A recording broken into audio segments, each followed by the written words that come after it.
ओम शांति। आजिर अव्यक्त मुरली 3-8-25 revise 28-3-6। मुरलीर headlines सारा विश्वर आत्मा मानंकु दुखरु मुक्त करिबा पाई मानसिक सेवा को बढ़ाओ, संपूर्ण एवं संपूर्ण हुआ। आज सर्वसंपत्तिर मालिक बापदादा निजर चारिआडर सर्वसंपत्ति रे संपन्न पिलामानंकु देखुछंदी। बापदादा प्रत्येक संतान को सर्वसंपत्तिर मालिक करिछंदी। एठारे देवावाला मध्य जणे एवं समस्तंकु एक भली सर्वसंपत्ति देइछंती। काहाकु अधिक काहाकु कम देउ नाहंती। काहेकि जानिछ, बाबा निजे असरंती संपत्तिर मालिक अटंती। बापदादा सबु पिलांकु एका परिमाणर एवं एका भली संपत्ति देइछंती, किंतु धारण करिबा बालांको भितरे केही सर्वसंपत्ति को धारण करिछंती तो केही यथाशक्ति हिसाब रे धारण करिछंती। केही नंबर 1 अटंती, केही क्रमानुसार मध्य अटंती।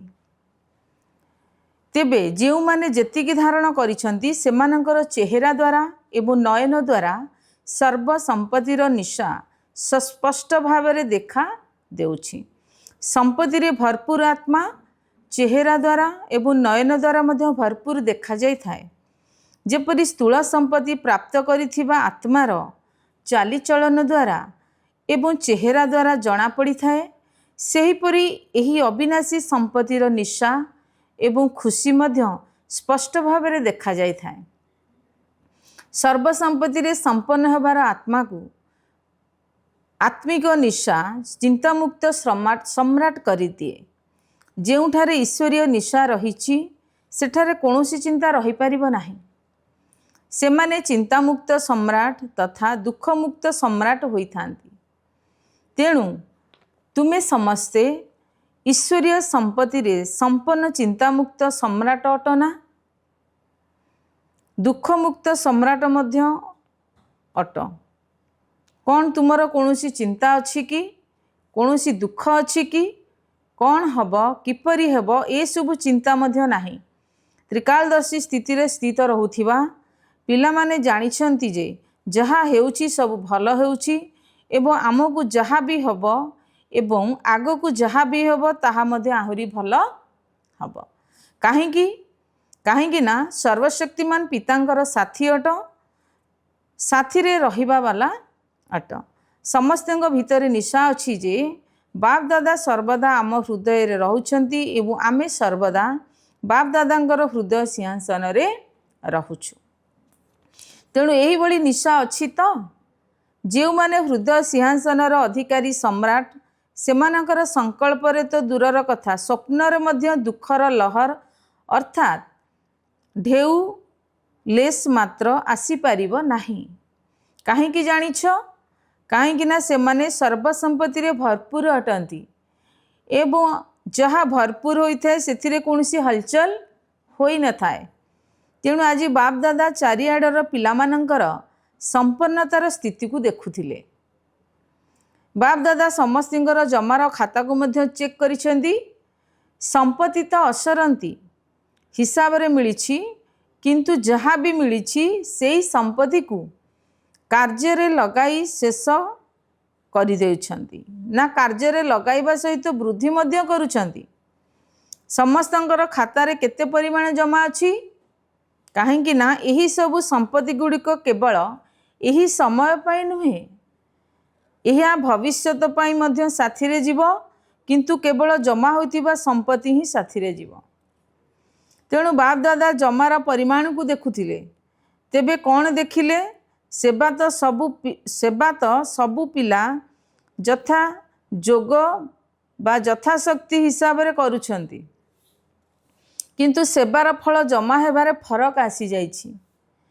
केतेक पिलांकर जमार खाता को देखिलु जे सेमाने सेवा तो बहुत करिसेंती, किंतु सेवार फल जमा हैला कि नहीं तार लक्षण सब कौन?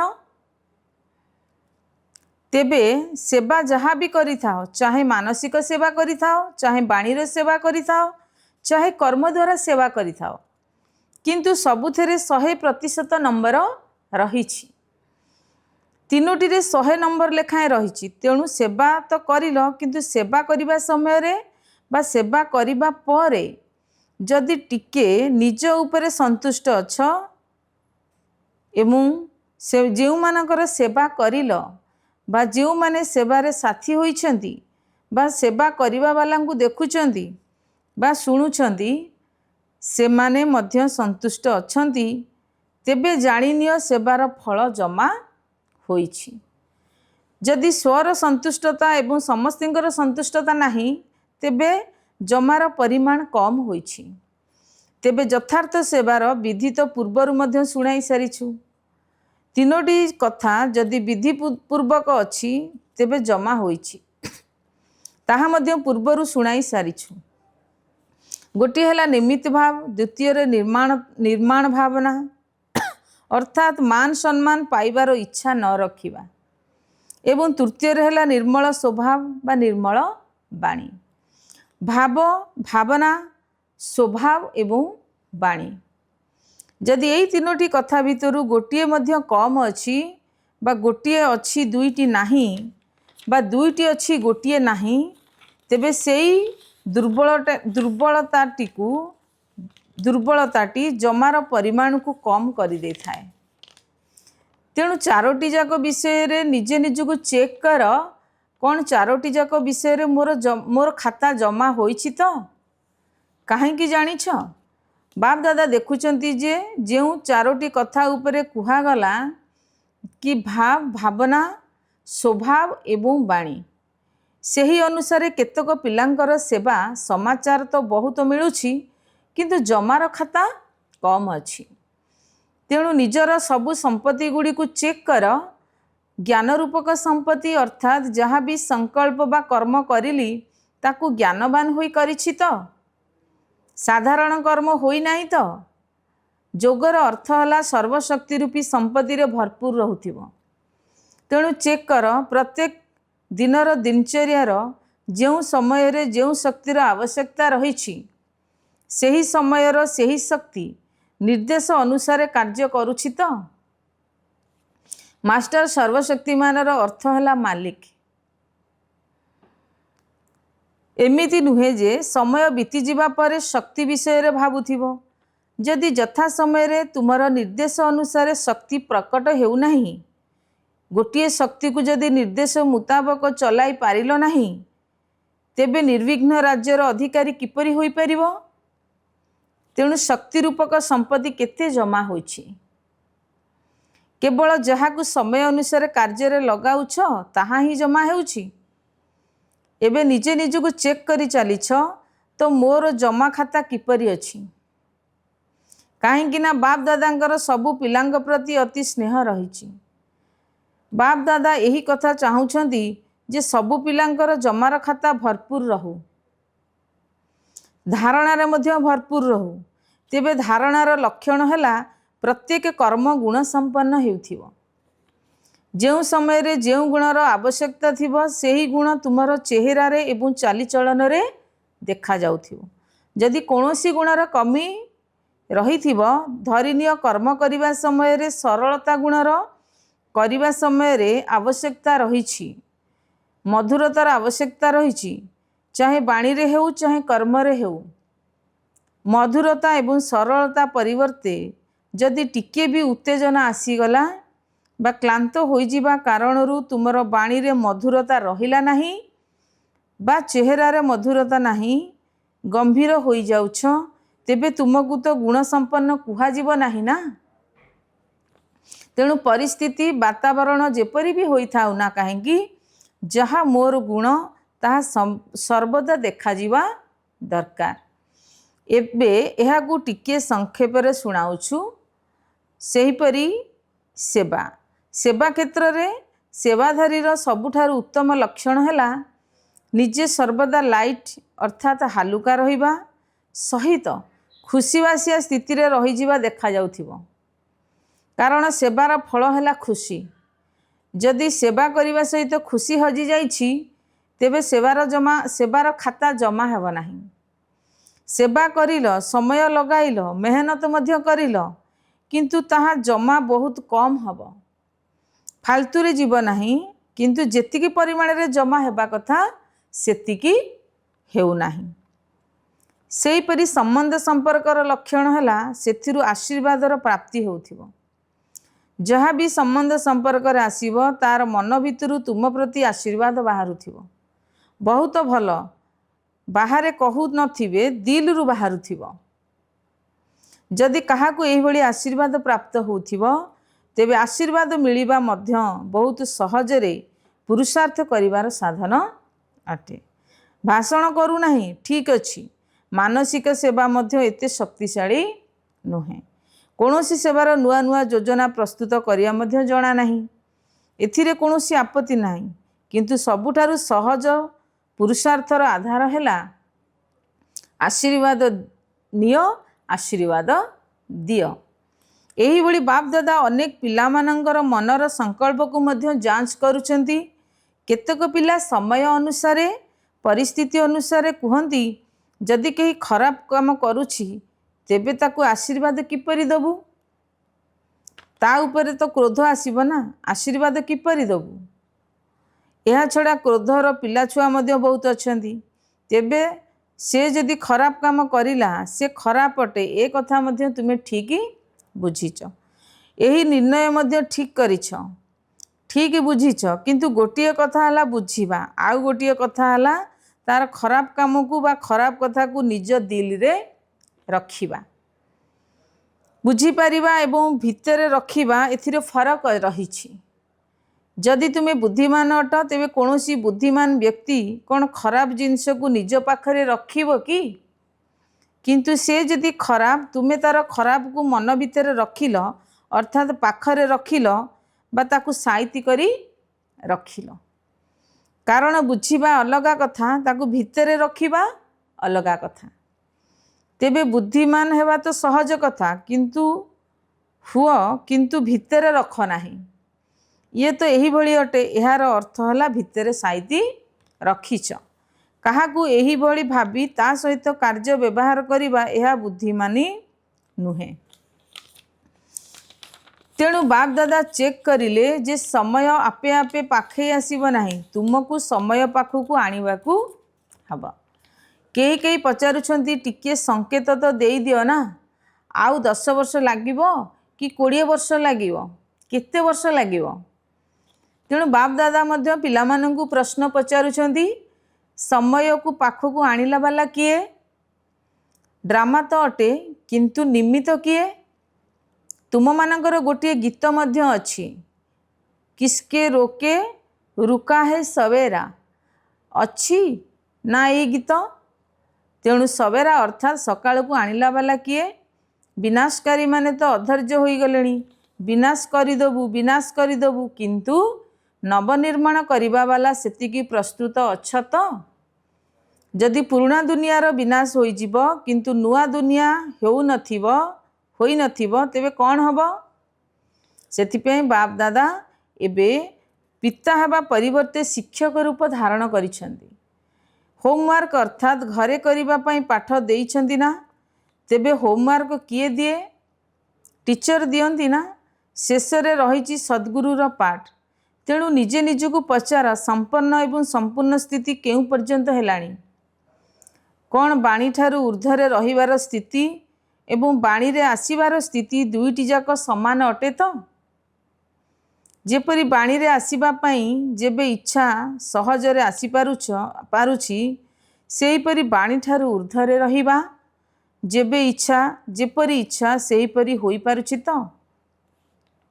गोटे सेकेंड रे बाणी रे आसीबा एवं गोटे सेकेंड रे बाणी ठारू ऊर्ध्व को चली जिबा, एही भली अभ्यास अछि तो? जेपरी शरीर द्वारा जेबे इच्छा जेउठाकू इच्छा सेटाकू जिबा आसीबा करि पारुछ ना, सेहीपरि मन बुद्धि द्वारा जेबे इच्छा जेउठाकू इच्छा जिबा आसीबा करि पारिबु? काहेकि ना शेष समय रे पास मार्क सेही मानकू ही मिलिबो जो माने गोटे सेकेंड रे जहाँ चाहिए जेपरी चाहिए जहाँ आदेश नेबाकू चाहिए सेथिरे फरक होई पारुथिबो। वैज्ञानिक माने मध्य एही बड़ी चेष्टा करुछंती जे सहज मध्य होइथिबो एवं कम समय रे मध्य होई पारुथिबो। तेणु यही स्थिति अच्छी तो कौन मिनिट पर्यंत पहुँचलानी जेपरी लाइट हाउस माइट हाउस गोटे सेकेंड भितर स्विच ऑन करने मात्र के चारिआड़ आलोक विच्छोरित कर देउछि। सेहीपरि तुमे माने मध्य लाइट हाउस होई गोटे सेकेंड रे चारिआड़े आलोक विच्छोरित करि परिबो। एही स्थूल नेत्र गोटे स्थान रे बसी किछि दूर पर्यंत देखि पारुछि ना, निजर दृष्टि पकाई पारुछि ना। सेहीपरि तुमे माने निजर तृतीय नेत्र द्वारा गोटे स्थान रे बसी चारिआड़े वरदाता विधाता होई निजर दृष्टि द्वारा निहाल करि परिबो। निजकु सबु कथार चेक करुछ तो तुमार तृतीय नेत्र सेतिकी स्पष्ट अच्छी तो यही सबु कथार जदि टिके भी दुर्बलता अच्छी तेबे तार कारण पूर्वर मध्य शुणाई सारिछु। ताहा हैला विनाशी आकर्षण मु आउ मोर अटे। सेहीपरि मु शब्द पई स्पष्ट करा जाइथिला। होमवर्क मध्य दिया जाइथिला। दुईटी मु को समाप्त करी गोटिए मु रखिबाकू हेबो। समस्ते यही पाठ को पक्का करिछ तो जो माने यही होमवर्क करिवारे सफल होइचंदी से माने हाथ उठांतु।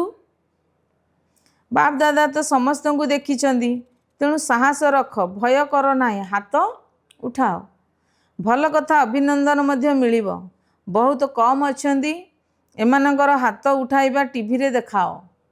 बहुत कम पिला हाथ उठाइचंती। एबे कौन करिबा? समस्तंक निज उपरे हस मध्य लागुची। अच्छा, द्वितीय होमवर्क है क्रोध को छाड़ा हम। यह तो सहज अटे ना।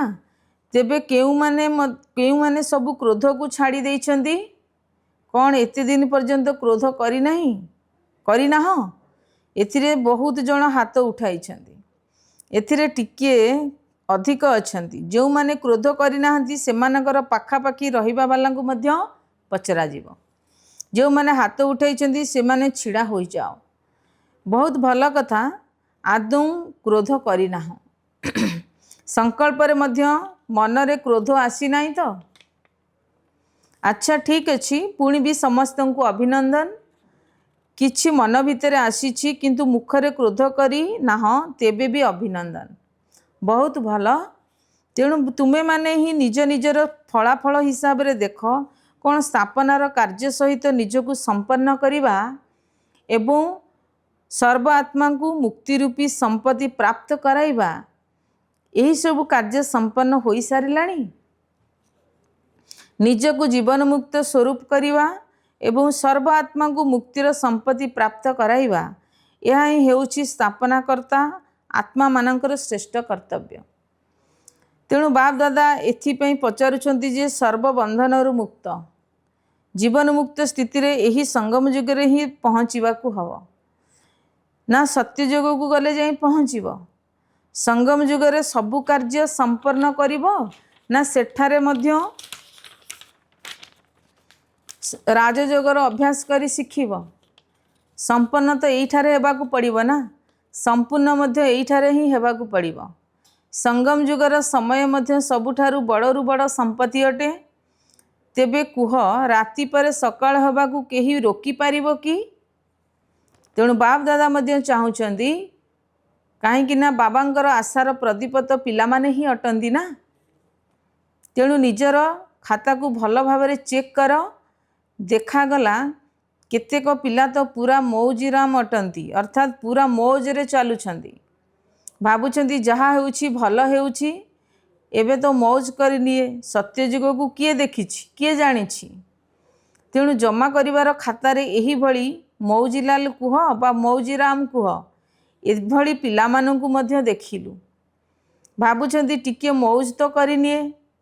अन्य मानंकु मध्य कहउछंती, अरे एते कथा काहेकि करूछ, मौज कर, खाओ पियो मौज कर। बाबा मध्य कहउछंती मौज करनियो। जदि अल्परे संतुष्ट होला वाला अट, तेबे यही अल्प प्राप्ति रे ही संतुष्ट होई जाओ। काहेकि ना विनाशी साधन गुड़िकर मौज अल्प कालर अटे ना।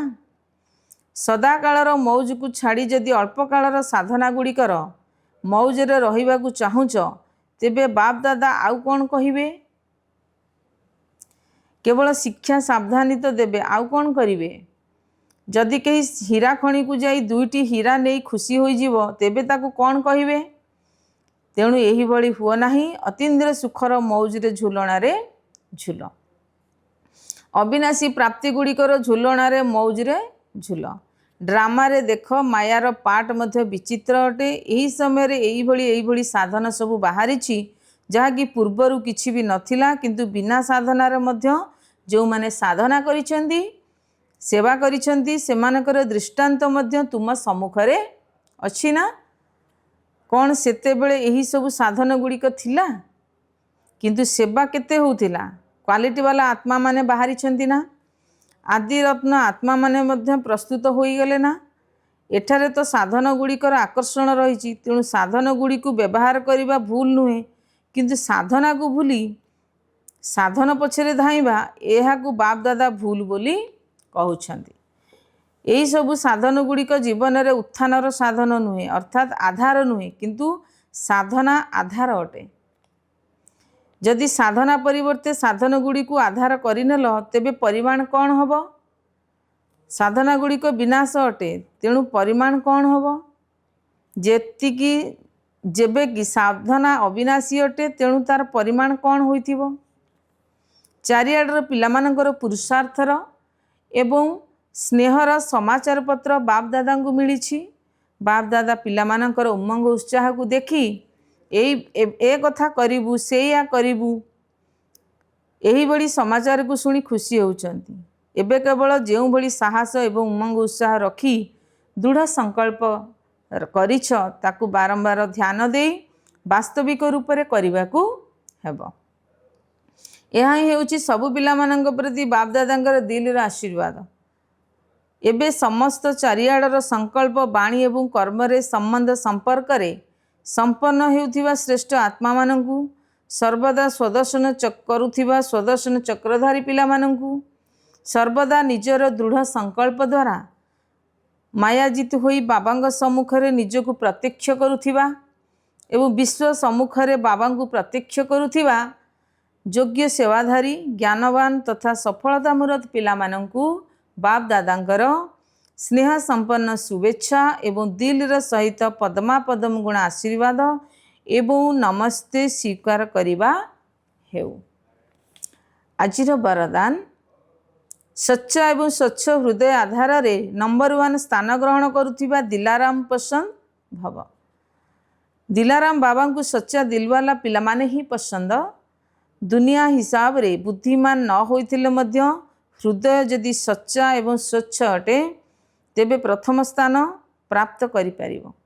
काहेकि ना बाबा तुम मानंकु एते बुद्धिमान करि दैछंदी जहा द्वारा रचिता को जानी जीवा द्वारा रचनार आदि मध्य अंतर ज्ञान को मध्य जानी जाउछ। तेणु सच्चा एवं स्वच्छ हृदय आधार रे ही उच्च स्थान मिली थाए, सेवा आधार रे नुहे। काहेकि ना सच्चा दिलर सेवार प्रभाव आत्मा मानंकर दिल पर्यंत पहुँची थाए। बुद्धिमान आत्मा मानंकर जदिओ नाम विख्यात होता है, किंतु दिलवाला पिला माने आशीर्वादर अधिकारी होई जाती। स्लोगान समस्तिंक प्रति शुभ चिंतन एवं शुभ कामना रखिबा ही सच्चा परोपकार अटे। अव्यक्त इशारे यदि सहज योगी हेबाकु चाहुच तेबे परमात्मा स्नेहर अनुभवी हुआ। जो पिला माने परमात्मा स्नेह रे सर्वदा लवलीन रही थांदी अर्थात निजकु हजेई देई थांदी, सेमानंकर आत्मिक चमक एवं आत्मिक निशा तथा अनुभूतिर किरण इति शक्तिशाली होई थाए जहाँकि कौनसी भी समस्या निकट को आसीबा तो दूरर कथा, किंतु नजर मध्य पकाई परिबो नाही। सेमानकु केबे भी कौनसी प्रकार मेहनत करिबाकू पड़ी न थाए। ओम शांति।